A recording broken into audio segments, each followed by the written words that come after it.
Namaskar. My beloved brother, Your Excellency, Ambassador, Dr. Ramesh तंडारकर, मैं आपका बहुत बहुत आभार प्रकट करता हूँ. I'm really delighted.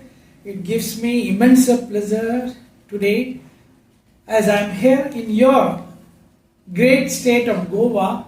From last 3 days, I'm witnessing the beautiful program which you are organizing.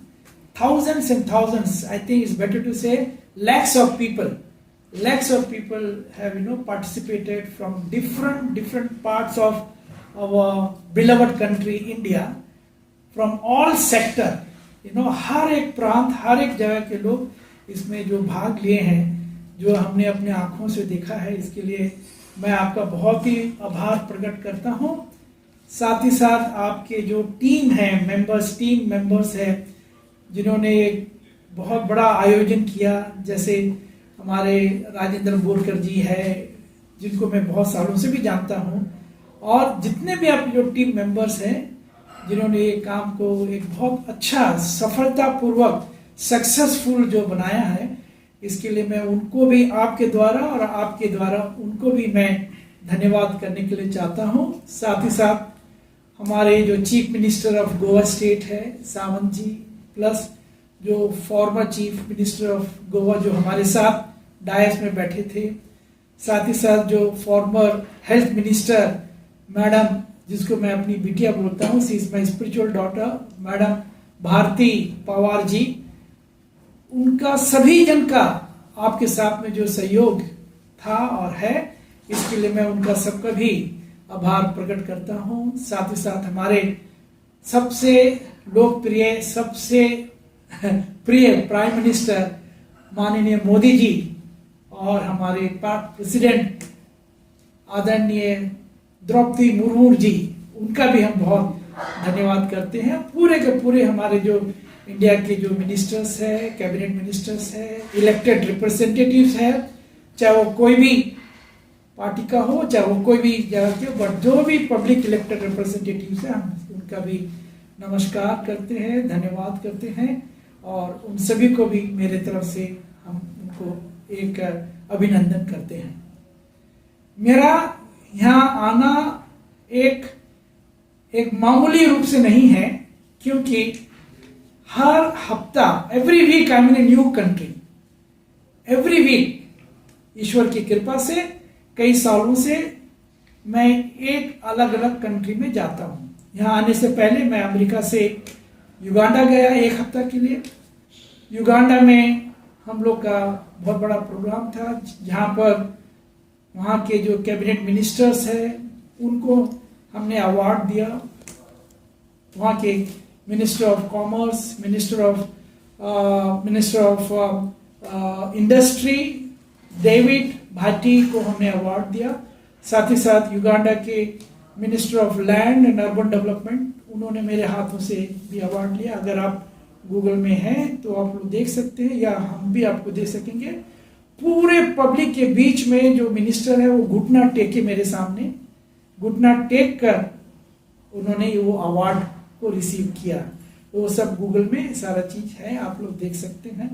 उसके बाद मैं रवांडा गया. रवांडा में भी इसी तरह हमारा बड़ा प्रोग्राम था. फिर उसके बाद डायरेक्टली मैं यहाँ इंडिया में हमें आने का आमंत्रित, हमारे प्रिय बहुत ही प्रिय मित्र, very close friend of mind, और माननीय मंत्री जी ने हमें यहाँ आमंत्रित किया. इसके लिए हम यहाँ मुझे आने का मौका मिला. लेकिन मैं थोड़ा से बैकग्राउंड बताने के लिए चाहता हूं. ये मेरा सेकंड टाइम है यहाँ पर. इससे पहले भी हम जब आए थे, तो इनका जो कार्य, हम ग्रास रूट लेवल में इनका जो एक बहुत ही अद्भुत रूप से जो कार्य करते, क्योंकि हम तो 120 कंट्रीज गए, 120 कंट्री के लोगों के साथ में उनका कल्चर, उनके लोग, और 70 कंट्रीज के प्राइम मिनिस्टर्स के साथ हम लोग का एमओयू साइन है.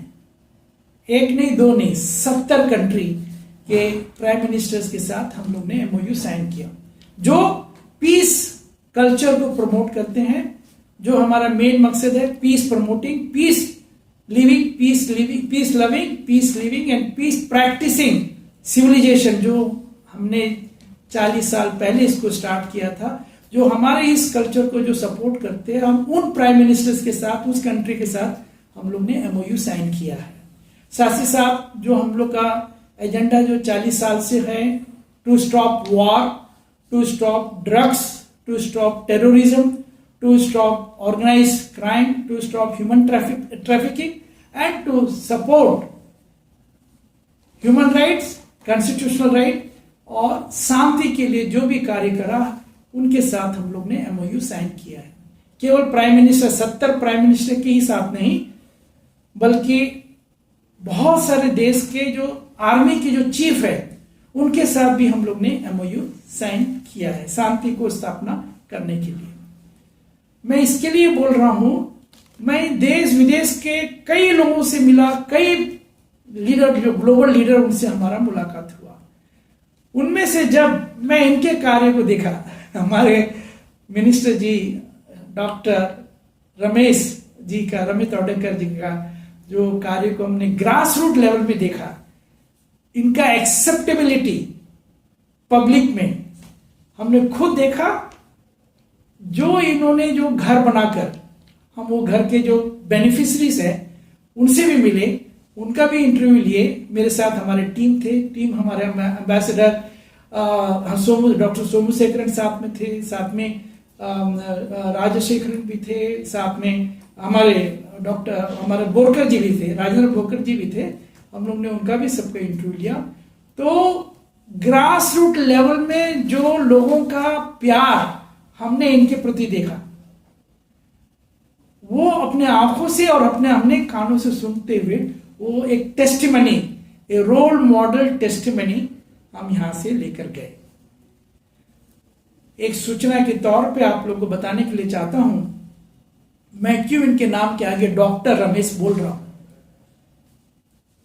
हालांकि ये एक बहुत ही कुशल टीचर हैं, as a sports teacher, as a physical education teacher, जिन्होंने अपना जो सोशल एक्टिविटीज, सोशल वर्क 1995 से इन्होंने काम अपना शुरू किया।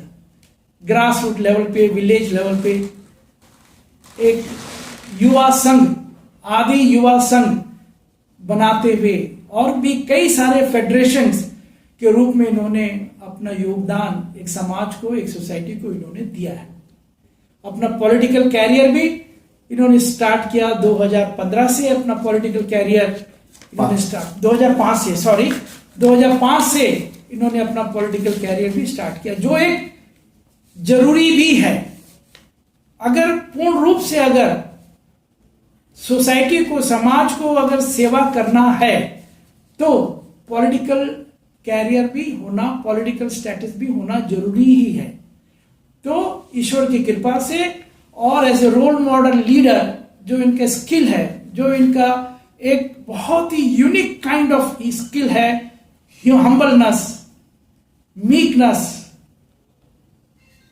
सॉफ्ट स्पीकिंग, लोगों के साथ एकदम मिलकर रहना, जो इनका अपना नेचर है, वो नेचर से जो पब्लिक का एक्सेप्टेबिलिटी था और है भी, कंटिन्यूसली 4 बार ये public representative, public elected representative बने, जो अपने आप में एक खुद ही एक अपने आप में एक बहुत बड़ा एक एग्जाम्पल, एक टेस्टिमनी है, एक एग्जाम्पल के रूप में है, एक टेस्टिमनी के रूप में है कि कोई भी एक पब्लिक रिप्रेजेंटेटिव एक बार जीत जाता है, लेकिन कभी भी सेकंड टाइम या थर्ड टाइम नहीं आता है। लेकिन इन्होंने कंटिन्यूअस जो है ये पब्लिक के बीच में रहते हुए, लोगों का इनका प्यार, लोगों का acceptability, as a leadership quality के साथ एक्सेप्टेबिलिटी होना, वो अपने आप में एक बहुत बड़ा एक बात है। तो उसके लिए मैं धन्यवाद करता हूं इनके टीम को, इनको, इनके परिवार का सहयोग। मैं अपनी बहन से भी, इनकी जो वाइफ, जिसको मैं सिस्टर बोलता हूं, उनसे भी लास्ट टाइम मिला। उनका भी डेडिकेशन, पैरेलल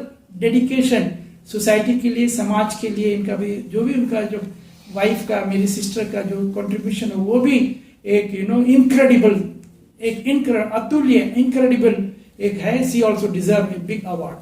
तो इनके थीसिस के ऊपर जो थीसिस इन्होंने ह्यूमैनिटेरियन ग्राउंड पे लिखा, हमारा यूएस बेस यूनिवर्सिटी ने उस थीसिस को जांच किया, प्रैक्टिकली उसको देखा, उसके बाद में अपने हमारे जो इंडिया के जो एम्बेसडर्स है, इंडिया के एम्बेसडर्स ने उनको वेरीफाई किया और उस बेसिस में हमने इनको डॉक्टरेट डिग्री का जो है डॉक्टरेट डिग्री से सम्मानित किया।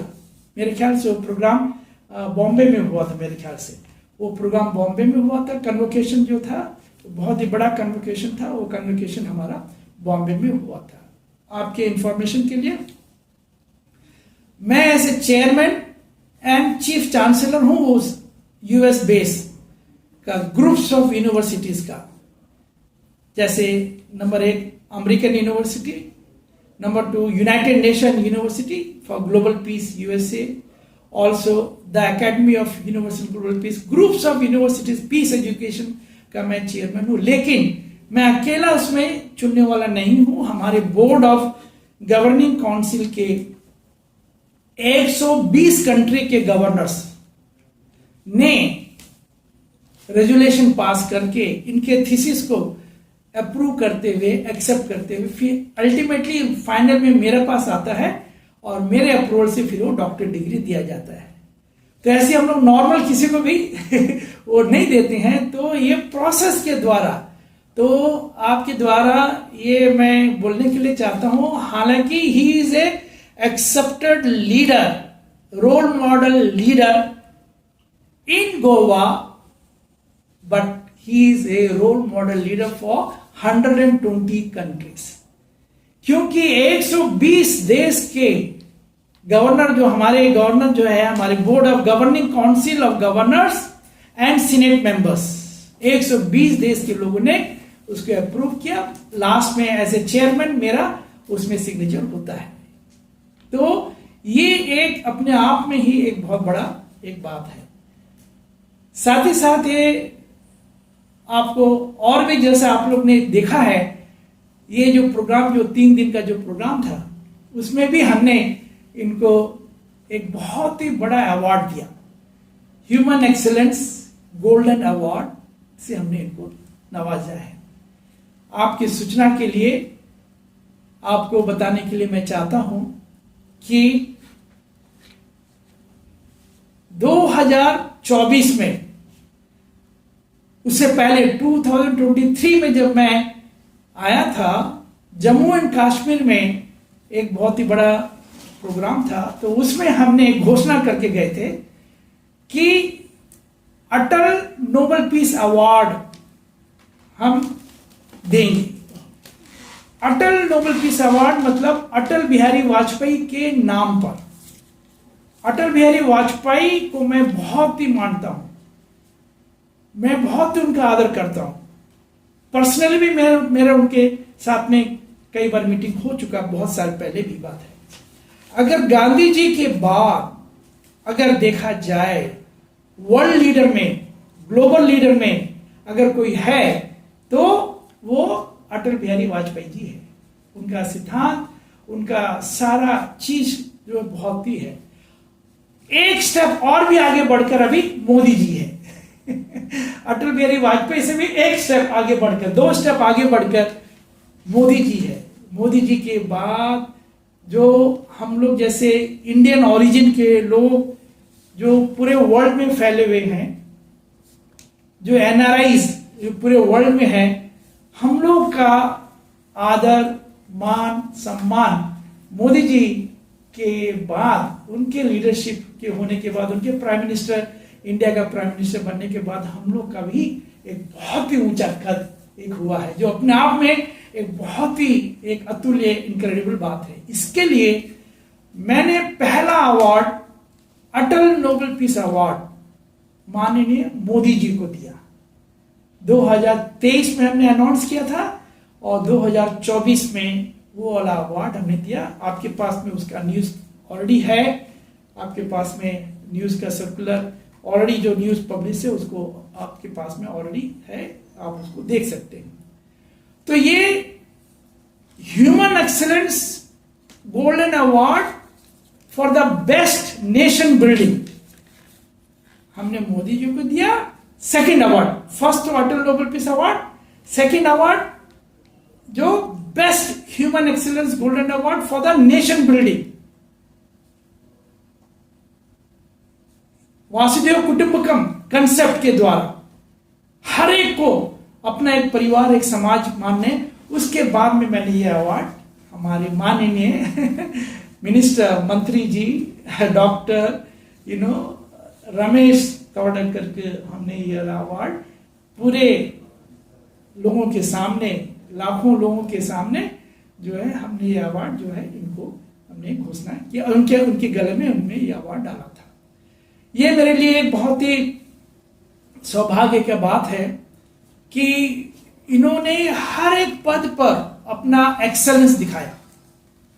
पहले मिनिस्टर ऑफ एग्रीकल्चर भी रह चुके, minister of tribal welfare, minister of agriculture, minister of, अभी तो minister of sports, culture and tribal welfare के तो है ही, लेकिन उससे पहले भी इन्होंने अपना एक रोल बहुत ही अच्छा इन्होंने निभाया।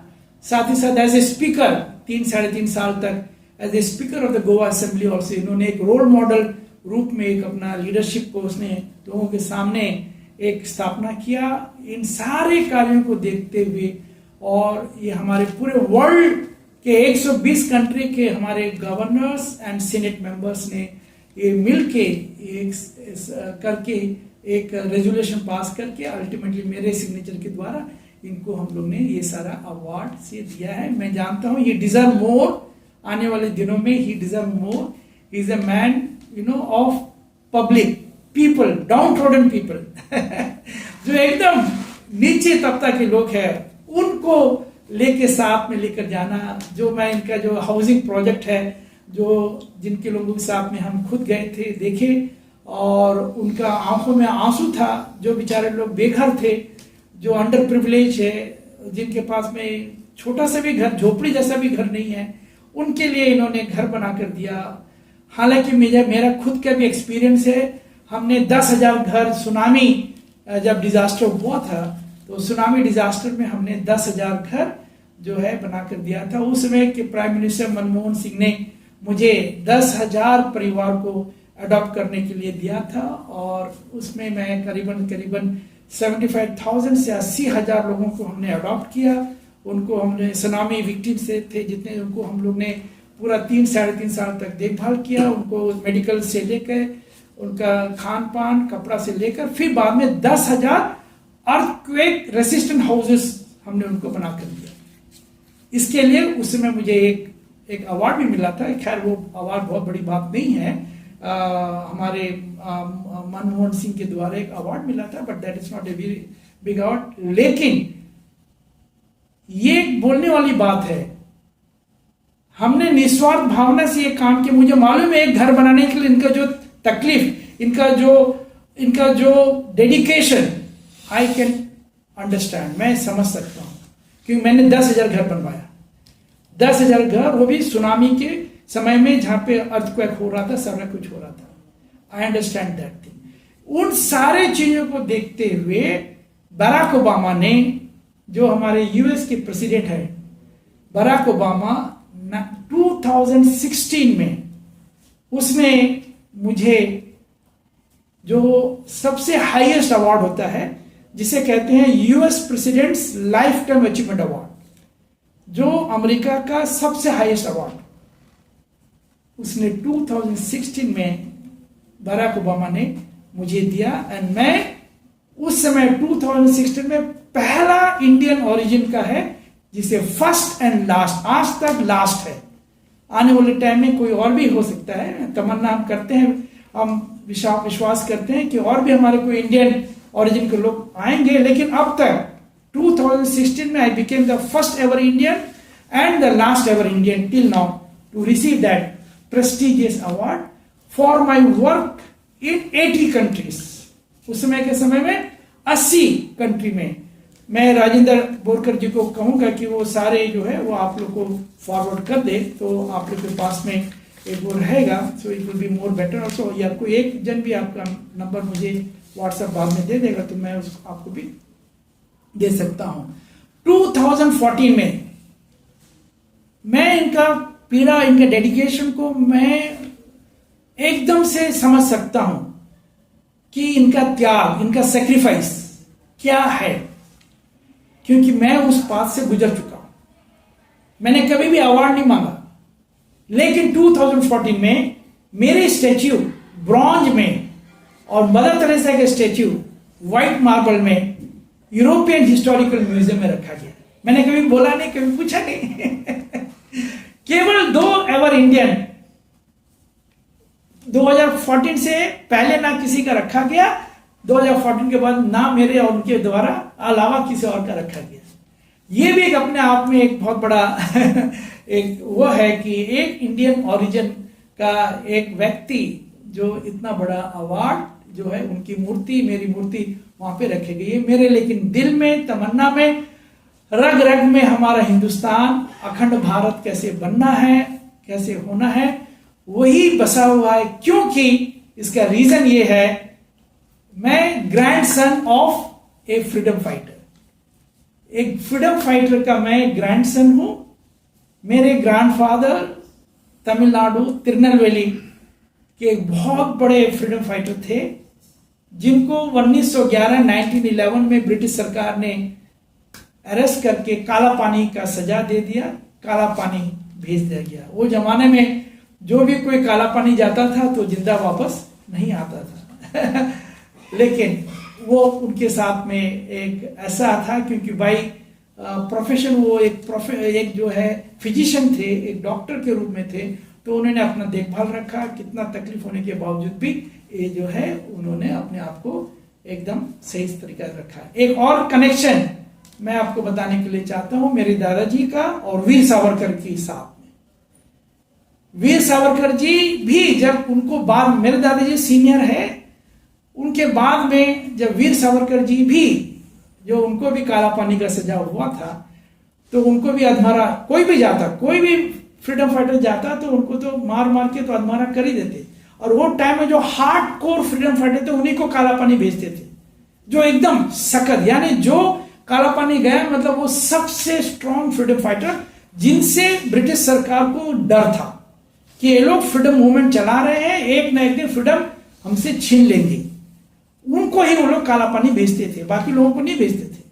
जो आजीवन कारावास जिसे कहते हैं, जो यहाँ पे बोलते हैं ना आजीवन कारावास, तो वीर सावरकर भी जब आए, वो जो अधमरे हो गए थे, मेरे दादाजी बाई प्रोफेशन डॉक्टर होने के बावजूद, होने के नाते उन्होंने उनका ट्रीटमेंट किया। ये आप लोगों को बहुत सारे लोगों को मालूम है। वीर सावरकर जी, मैं उनके ग्रैंडसन से मिल चुका हूं, वो लोग मेरे साथ संपर्क में हैं। मेरे घर में इतना सारा लेटर, करीबन 100-150 लेटर वीर सावरकर जी का हाथ का लिखा हुआ, ओन हैंड राइटिंग लिखा हुआ, उन्होंने मेरे दादाजी को भेजते थे। ये ओनली फॉर द इंफॉर्मेशन मैं आपको बता रहा हूं। तो एक भारत का आजादी का मूल्य मैं जानता हूं, क्योंकि मैं बचपन से ही वो सारा कहानी, जो तकलीफ सैक्रिफाइस मेरे दादाजी ने उठाया as a freedom fighter, I understand that. उनका जो सपना था, अखंड भारत का सपना था, वही सपना को लेकर हम लोग फिर से आगे बढ़ते हुए आने वाले दिनों में माननीय मोदी जी के लीडरशिप में हमें पूरा का पूरा संभावना है, पूरा का पूरा हमें एक विश्वास है कि एक बार फिर से, चाहे वो पाक ऑक्युपाइड कश्मीर हो चाहे वो नीचे तक कहीं भी हो, श्रीलंका हो, चाहे कहीं भी हो, सब एक साथ, अफगानिस्तान, सियाचिन से लेकर सब कुछ लेकर, ये एक सपना है कि भाई वो एक बार फिर से एक भारत का एक अभिन्न अंग बनते हुए एक अखंड भारत के रूप में हम सभी जन भारतवासी जो है अपना देश के लिए गर्व करें, और हमारे जो पूर्वज जिन्होंने बलिदान दिया ऐसे फ्रीडम फाइटर, उनको नमन करते हुए ये जर्नी को आगे बढ़ाए। एक बार फिर से हम लोग सोचते हैं कि peace loving, peace living, peace practising civilisation बनाए, जो हमारा सिद्धांत पिछले 40 साल से है। एज ए पीस बिल्डर बने and then nation builder, ultimately nation builder. So he is the best nation builder, one of the best nation builder. इसके लिए मैं आपका एक बार फिर से धन्यवाद, नमस्कार करता हूं। Thank you very much. आप सभी का हम धन्यवाद क्यों करते हैं, क्योंकि मीडिया जो है बहुत ही वाइटल रोल प्ले करता है सोसाइटी को। जब मेरे दादाजी गए थे तो उसमें मीडिया नहीं था, काला पानी, एकदम आइसोलेटेड थे, पता ही नहीं क्या हुआ नहीं मालूम था। मीडिया जो है एक बहुत बड़ा रोल प्ले करता है समाज को जोड़ते हुए, संसार को सारा चीज को लेते हुए नेशन बिल्डिंग का काम करे।